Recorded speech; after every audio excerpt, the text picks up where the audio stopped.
I'm back. I wanted to talk about the Magic Flute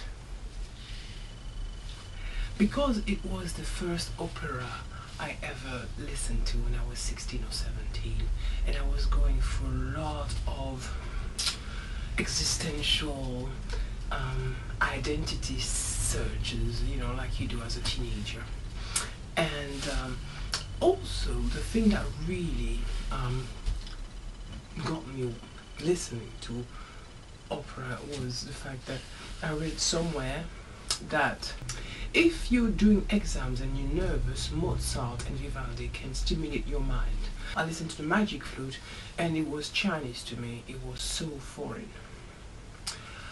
However, I listened to it, it was like a different language, it really was. And then I actually started to like, Oasis Undosiris, the bass thing. And I think for me it was a revelation because it was sort of like the most sort of like traumatic and heavy no substance as in drugs, but like the most heavy sort of burdened sort of thing. And I think at the time I was going through a lot of stresses, and I was afraid of the exams, and I was going through a lot of existential stuff. I wasn't even in the subject I wanted to do at school, and I had to do my baccalaureate, so a lot of things were going on, and I was going through this burdensome thing, and this language, this heavy, I mean, some people listen to heavy metal, don't get me wrong, but I was into that heavy bastard Sarastro, describing the pain and the tribulations of these people, and he was reaching out for a higher source. And he was being the perfect priest because he was actually quite moldable as a persona, as a character. Because here he is starting out,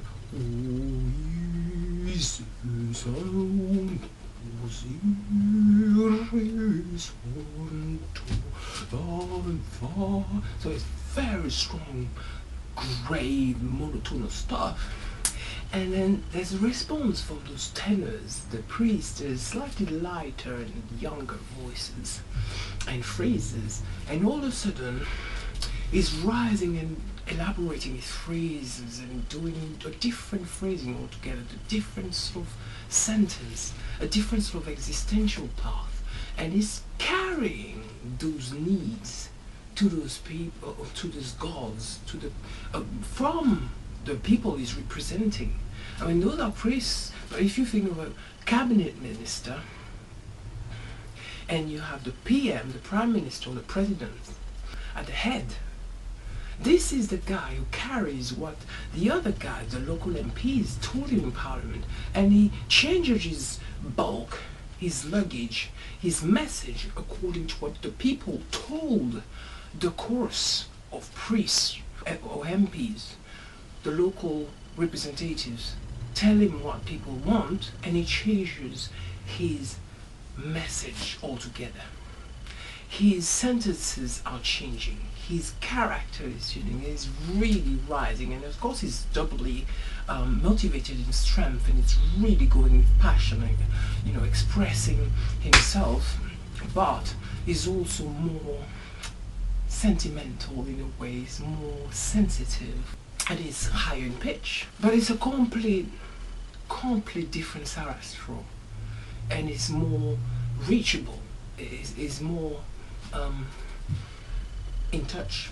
This is the political staging we have here in the Magic Flute, and I was always touched by this, and I keep saying this, but there's always this universal character to music because it's so tangible, it's so plasticine-like. You can identify to those phrases whether you're Catholic or Muslim, you know, pagan, or, you know, you name it, atheist. This is the stuff for mankind. And this is Freemasonry, but it's not a message in the music. It's not a message of Freemasonry. you have this relating father figure, huge, massive bass father figure, Sarastro, who's relating because he decides to relate, because it's his role, but because he is actually flexible in his approach, and is relating and translating this to the gods. What instrument could this be in a context of therapy session? You know, like music therapy. You have a workshop of people, and you have various people who perhaps had a problem with their family and don't have a role model masculine-wise, masculinity-wise, and you know, a masculine role model. I don't mean, you know, I don't want to go into sexual orientation, and that's not what I mean. I'm talking about why are people not using that piece and asking people to analyze and relate to what Sarastro is saying, really, and how much is lifting the other guys up when he's sensing their pain and their crying out. It is a perfect workshop opportunity. I've never heard of somebody doing that in music therapy, and that disturbs me. Actually, it does. I don't like people going, you know, like the xylophone, just because you've got depression doesn't mean that you become thick and you just want to play a freaking xylophone. That's terrible. And the great thing about it is you don't need funding. You might pay a couple of royalties, but you might not. You just play the tune, you look at the score, maybe you isolate the voices, you can get that from many libraries, and you listen to the reactions between the male, the dominant figure. So once you have this powerful figure interacting with the smaller figures, and they actually sound much weaker because they've got this sort of adolescent and juvenile sort of approach to life.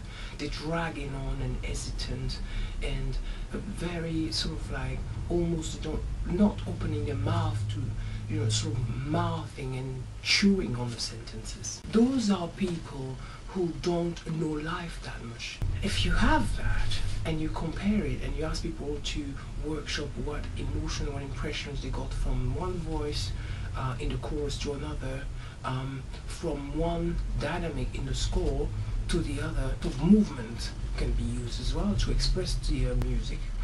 Basic movements and theater workshopping, sort of eye contact and occupying the space, sort of basic theater workshop type can be used for this, to explore the emotional context, to putting patients into this context. I don't see why it's difficult. It doesn't cost money, and it's not, even if it doesn't work, it doesn't damage anyone. It can't possibly. You know, people are exposed to beautiful, positive messages because it's not drowning. It's not a drowning song. It lifts you up. It paints the drowning, but it lifts you up. This is what music by Mozart does.